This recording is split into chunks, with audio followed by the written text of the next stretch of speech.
Smart Nonsense podcast where we talk about smart nonsense. Nice, Golf dude. claps from the crippled pinky guy over Is there. that what that is? Yeah, that's a golf clap. That's a golf clap. Hey, we're back on the air, Pop. Show got Yeah. canceled. Show got canceled for a couple weeks. Right. Because I don't even remember why. I think it was I mean, there's this Yes. existential cycle of like, love the pod. What the fuck is the pod? Love. Well, it's when we show up, neither of us with FOD, and then it's just us just stewing for 30 minutes. And who's here for the stew? I guess Apparently we get all these messages like, bring the pod back. Where's the pod? I think there are 300 diehard listeners. I don't know what they're gleaning from this pod. probably just want friends, dude. That's that's why I listen to MFM. I actually, while you were gone in Hawaii, maybe hooking up with our best friend's ex-girlfriend. Whoa. To set the record straight, no. What he's alluding I tried to keep going, but I couldn't. If I kept going, you couldn't have set the record straight. What he's alluding to is, yes, spending the day helping farm with our best friend's ex-Hawaiian girlfriend. She's still currently Hawaiian, but he's not. So he was there. Belky was there, and I was kind of on my own.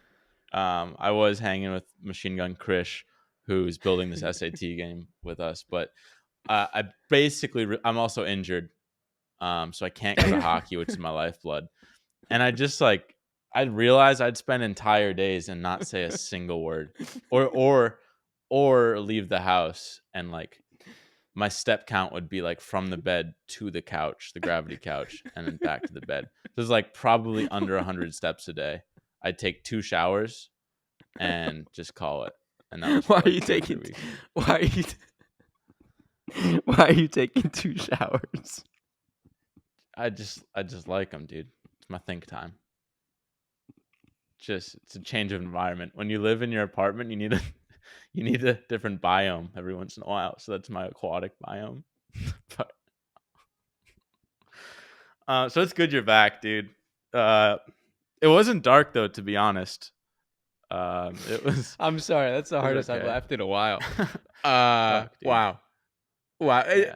That was a really unexpected start to the podcast. Jesus. No, but the game's coming along. Well, yeah, it sounds like you had a good week because, well, usually I'm your Krishna, right? Been in the house 16 hours a day.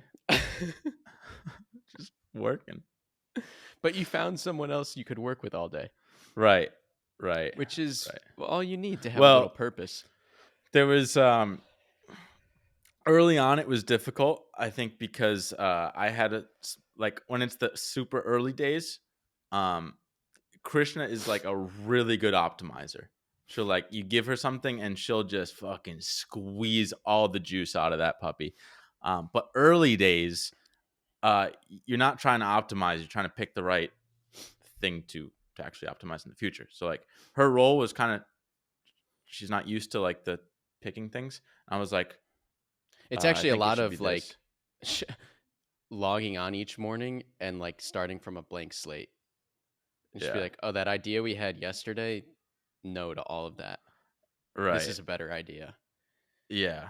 And she's used to taking the kernel, kind of like me in some respects, but taking the kernel and then just running with it. Right. But then you're going in the wrong direction. Which is funny because we'd have clipped and we wouldn't be the squeezers. We'd be the blank slaters.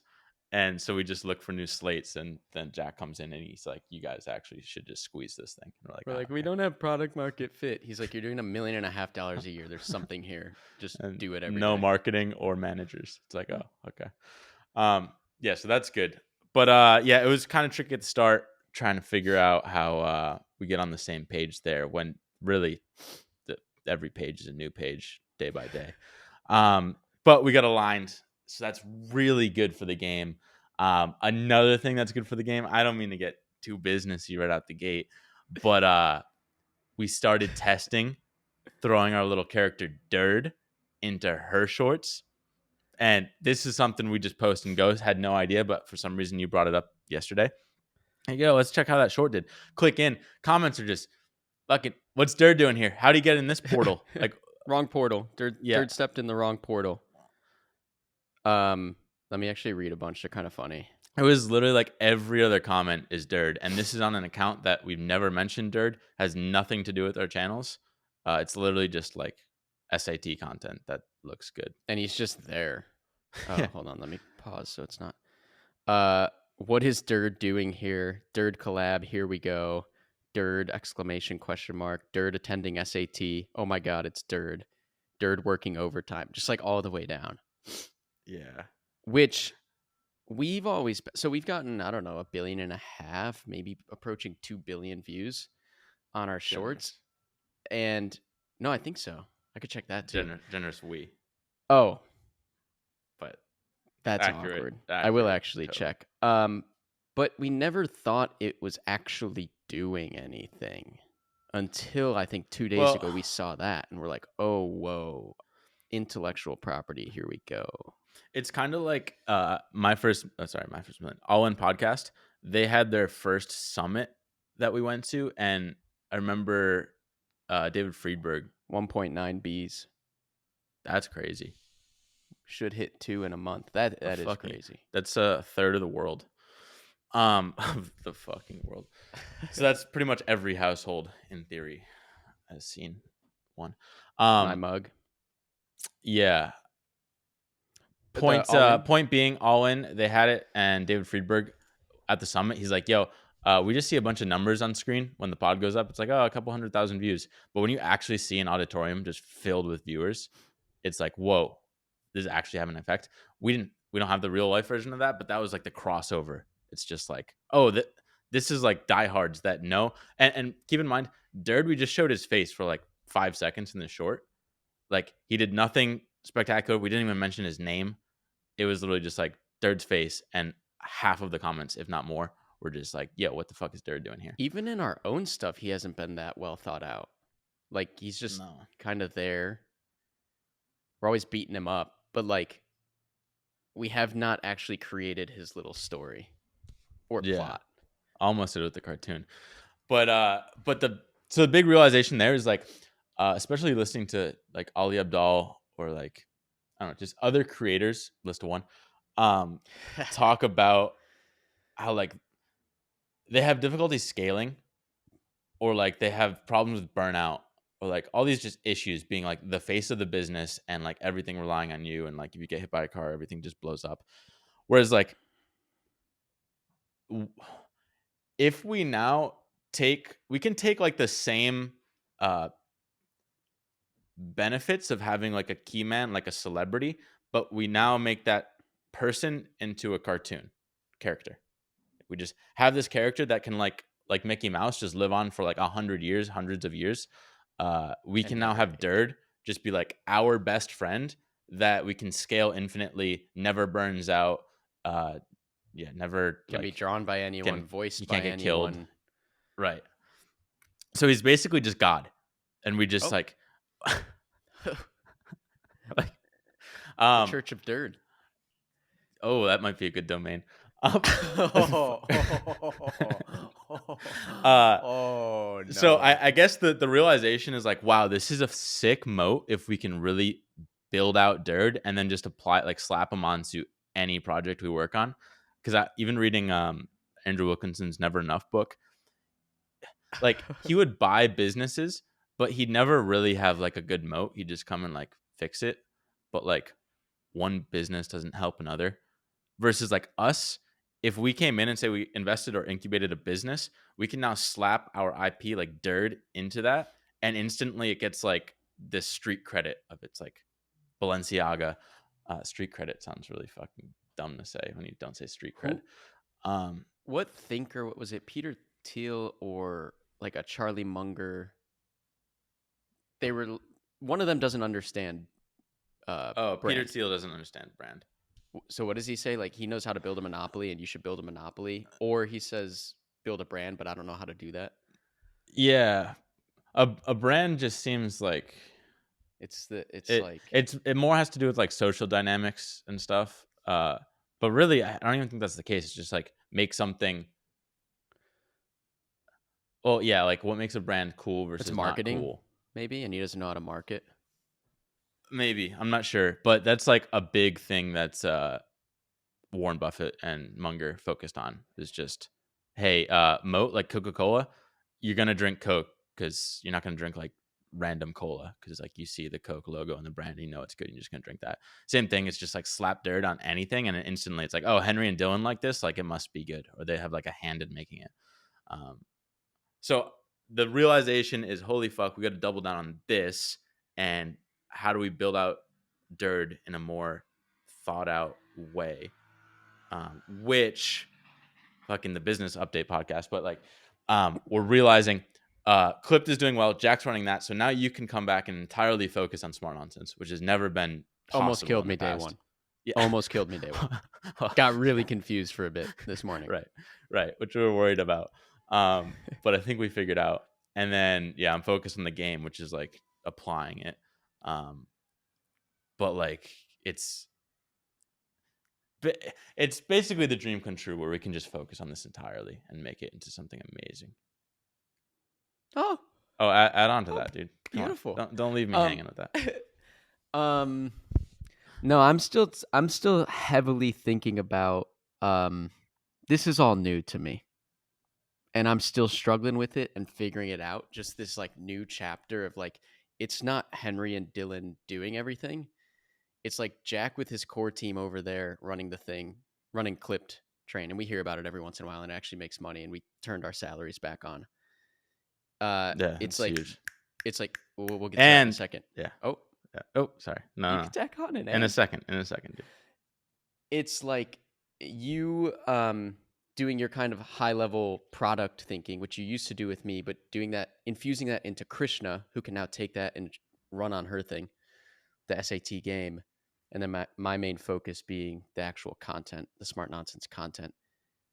And it's just, it's a completely different skill set that I'm figuring out and still struggling with it. I was like, I don't even know if I'm a manager or meant to be a manager because when I'm doing like the admin stuff, wrangling 20 people at Smart Nonsense, it just saps you of doing the creative, like coming on this podcast or writing shorts or whatever. They're kind of competing brain skills. Yeah, that's where the whole like barrel comes in. Like basically, fuck, I don't know if this analogy will work, but like, you just got to be the jockey almost on a horse. I don't mean to say I'm riding Krishna, but like, oh no, but I mean like, dude, what's crazy?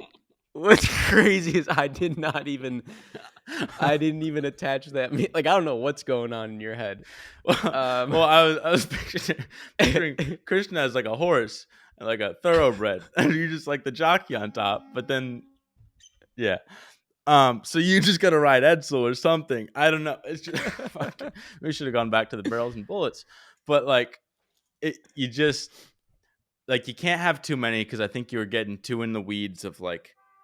You just need like one person for each main area, and then main project basically, and that's the only person you chat with. And so in my case, instead of 20 people, it's like 2 or 3. Right. So somehow it's like, but even that it's a different skill, and maybe this is like a bit of perfectionism or something. But it's like,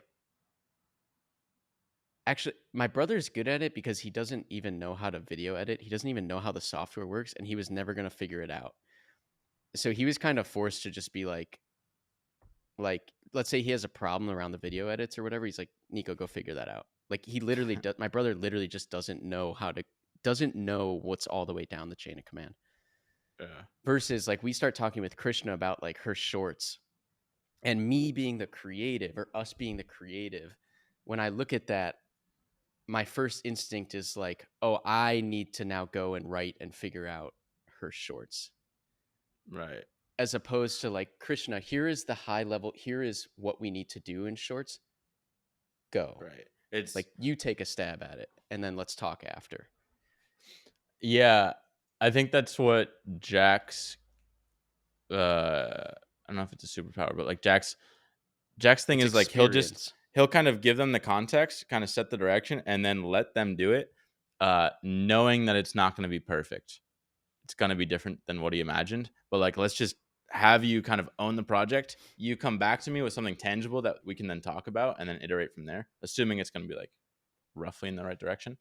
And we default to like we have the clear vision, so it's like I don't even need you. Can you just execute our vision? But then like that just Oh yeah, gets it's also really kind of hands like a on. jack of all trades thing. It's like this idea that we can just do all the components ourselves. Like that's how we started this whole thing.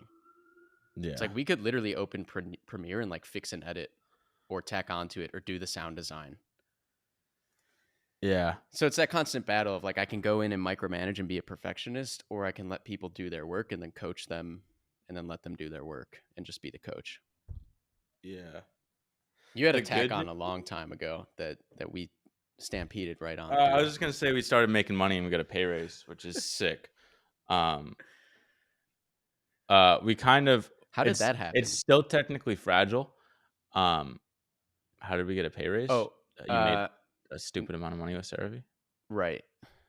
Well, it was a couple things. It was Jack coming in, looking at our balance sheet, being like, "All right, what am I going to do with this $250,000, $300,000 in debt you guys created?" And then digging us out of that not little hole, big hole. Right. So for full context, basically Jack came in 7-ish months ago, and we were making 100K a month, but we were losing like 140K or something stupid like that. So we're like net losing 40K a month, and we had like just taken out a loan for like 250,000 or something. And so that's what he comes into as a company. And then the miracle is basically to make it like survivable, we needed to get it like basically double in size to like 200K a month in recurring revenue, to like it's actually 250, which we're realizing now, but like close enough. We had to basically double the company That's size, nuts. and then that would just make us like break even with Jack being hired. But we still had $250,000 of debt. So then we had to like on top of that somehow make $250,000 in profit. Which is why it was a fucking miracle that we basically get that in the form of CeraVe coming like, here's all the money that Some will giant wipe out your agency debt.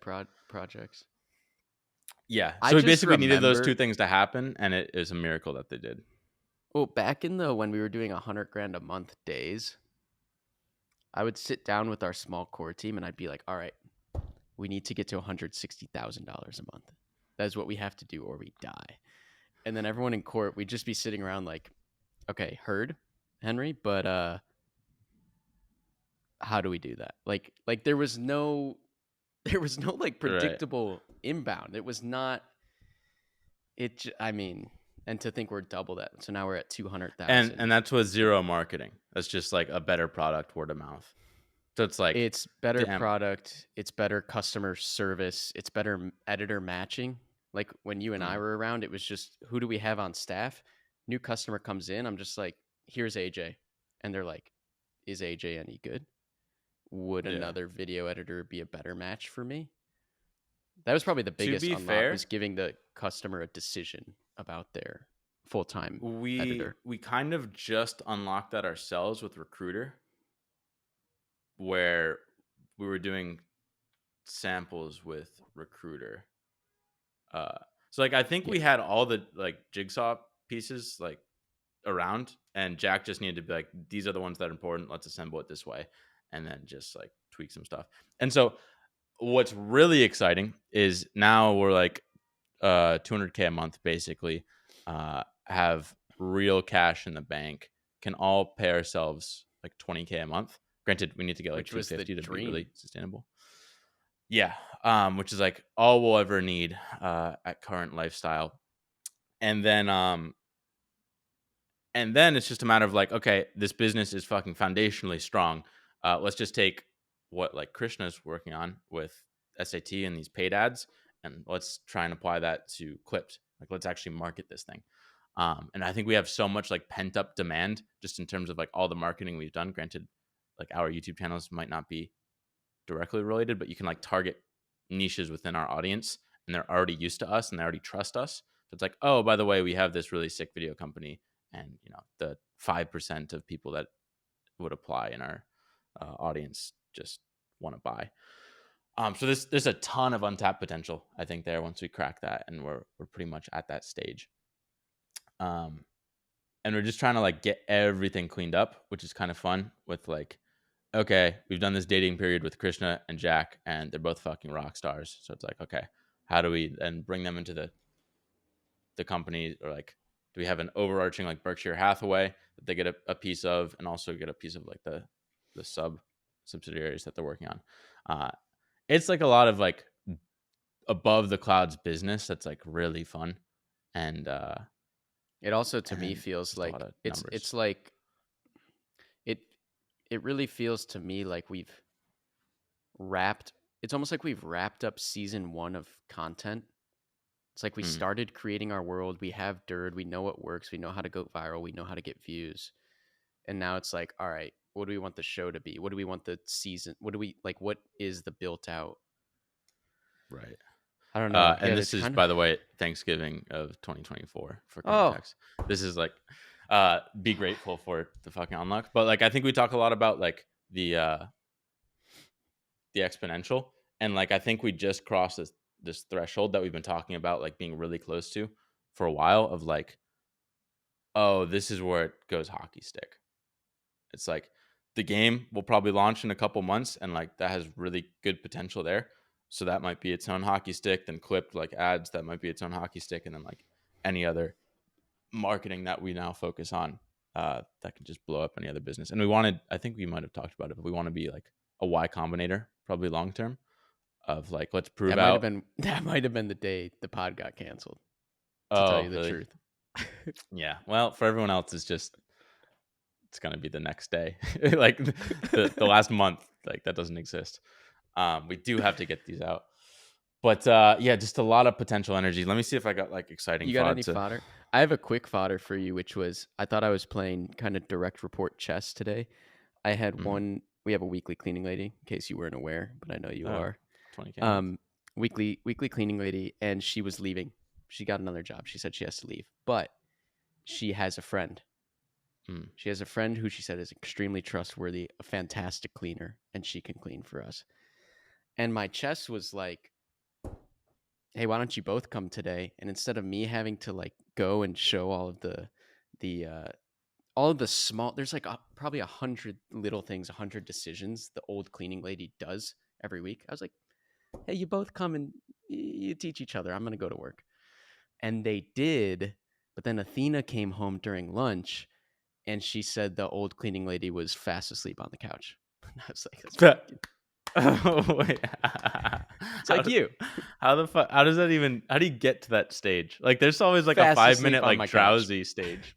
How did she, in her drowsy stage, think that this is okay? I don't know. That's awesome though. It's kind of baller. Go out with a bang, dude.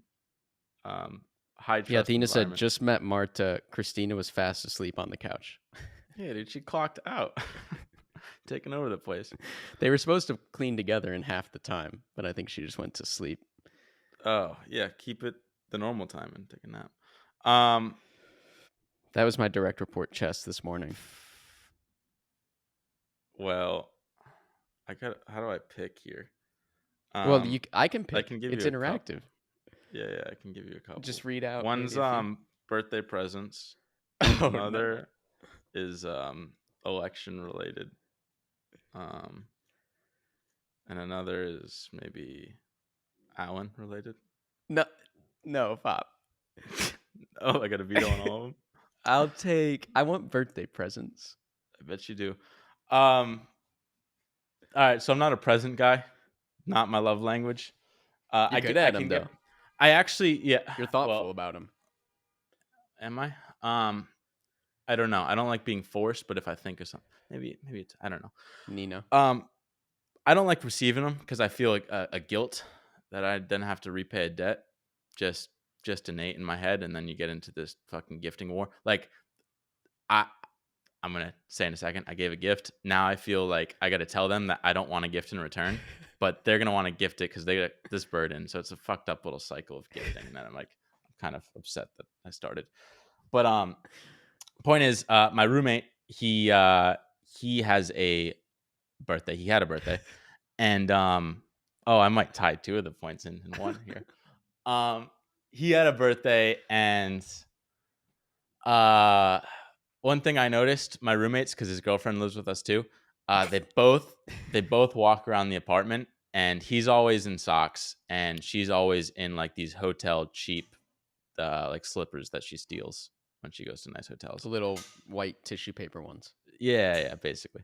And I got my nice Ugg chonks, and I don't have them with me. I don't know why I was looking behind me, but not your black studio. Yeah, those. The ones right there. Oh, these. Oh, yeah. Well, these are beaters. These are beaters, dude. These are $20 Amazons. I actually that was supposed to be a birthday present, but it's a Snuggie. I got the audio listeners. It's an American flag Snuggie. Yeah, basically. I think it's called like a comfy. And that was supposed to be a present too, but I ended up liking it, so I just kept it. I got two of them actually, because I kept it. So the point is, I wanted to get them some slippers, not some fucking Amazon basics, but like real Uggs. And so I get them some Uggs, and I didn't want them all to have the same ones as me. I got like fur that comes out of it, and it looks kind of plushy. I didn't want there to be confusion, so I got her like a female version that was clearly like different, and I got him like a male version that's clearly different than mine. They come in, and I do the big reveal. It's his birthday, and I'm like, "Hey, it's your birthday." What was it? Her birthday? Just fucking just season of giving, dude. She had a birthday a couple months ago. Fucking wrap it all in one. I don't know. So she gets hers, and one, it's not her birthday, so she's like probably like extra stoked. She's like, it's like for little. Why is he giving me a birthday? It's present? Like for little kids, you have to get like. So my brother's kids are 7, 4, and 2 or whatever. When it's the 7-year-old's birthday, you also have to get presents for the 4 and 2-year-old. Because they don't understand, like, the sharing and it's and like I realized the slipper thing because of her. It's actually really good I did this. Why? Because she instantly loves it. Because she's just like, she's been wearing shitty slippers, and she's like, oh my god, these are amazing. They're fucking beautiful. Like, thank you so much. Then he gets the slippers, and I gotta be honest, if we're comparing men's slippers, mine look a lot better. Oh, do they have I know some of the Uggs have like a nice pattern banding. Do you have those? This is just straight sheepskin. Okay. But it's just got the little fur, like the ploosh thing, the little fluffer that comes out of it. It's like a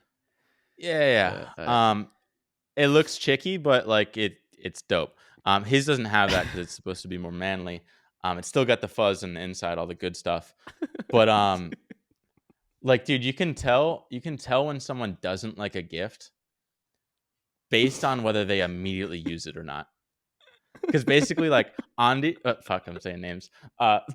Whatever. She puts on the slippers and immediately starts wearing them around, and she's fucking in love. Like, amazing. He gets them and immediately puts them on the floor, and like is just walking around in his socks. And I'm like, hey, dude, actually, you want to like check out some different pairs? If you don't like them, we can just get different ones. He's like, no, I like them. It's just a little tight. I'm like, well, it's your size shoe. It's just a little tight. And it's his size shoe. Like, it's the right size. And what's the point? Basically, I tried to be like, hey, dude, we can get different ones, whatever. I want you to wear this. Like, there's no ego attached here. And he's like, no, all good.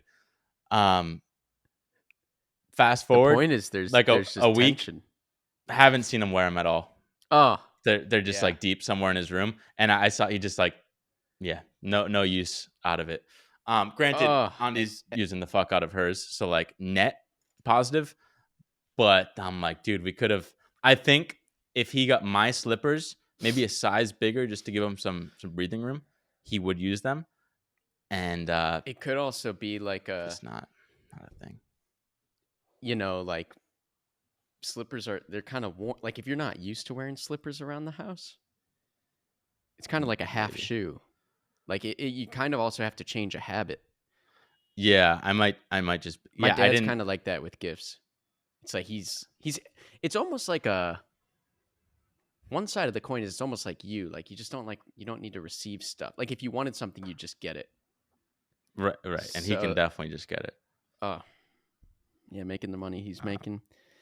That's tough. Yeah. That's a tough situation to be in, especially because you're in the living space, seeing the chonks Yeah. not be used. Well, I just see him in socks all the time. I'm like, yeah.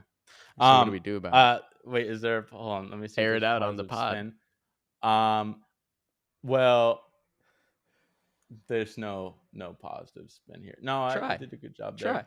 Got your brother some slippers too. Everyone's getting slippers this year. Yeah, it's the giving season. Oh, here's the rule of gift giving. This you can fucking take this home with you.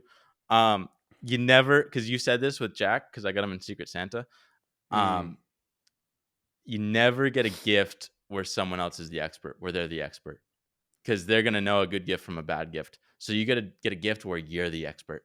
And I know a good Ugg when I see it. Not with Jack apparently, but with Andy and myself at least. Wait, unexpectedly I have one more gift rule that I really like. It's from Van Neistat. Oh yeah. Where it's the gifting triangle, and a gift can be either nice, made, like your hand is in it, you've made something, you've etched their name in it, something, or dated it, or nice, expensive, nice, made, or thoughtful. Pick any two of those things, and that's a good gift. So you want something that's nice and thoughtful, like, well, that was the Uggs. Those are really nice. Like they're expensive. It's a nice product, and it was very thoughtful. You see them barefoot around the house. So you followed the rules. It didn't work out. Tried. Made Did I and hand nice. make them? No. Yeah. Whatever. Imagine if I pick any three. handmade them. Oh, then I'd be heartbroken. Okay, so wait, that's a high risk formula. There's two more rules from Van Neistat.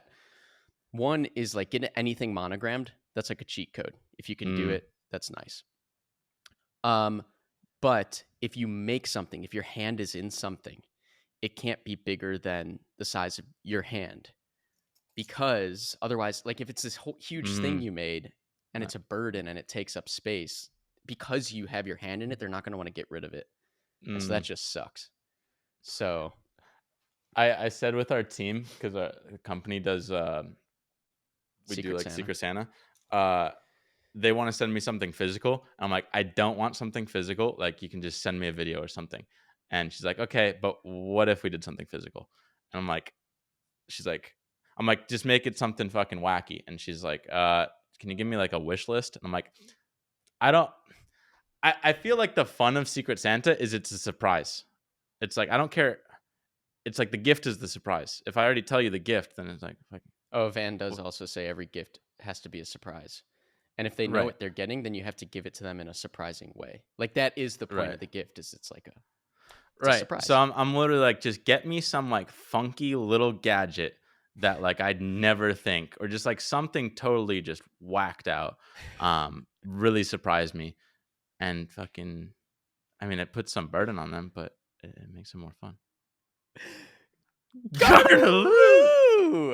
35 minutes of yap, dude. Nice.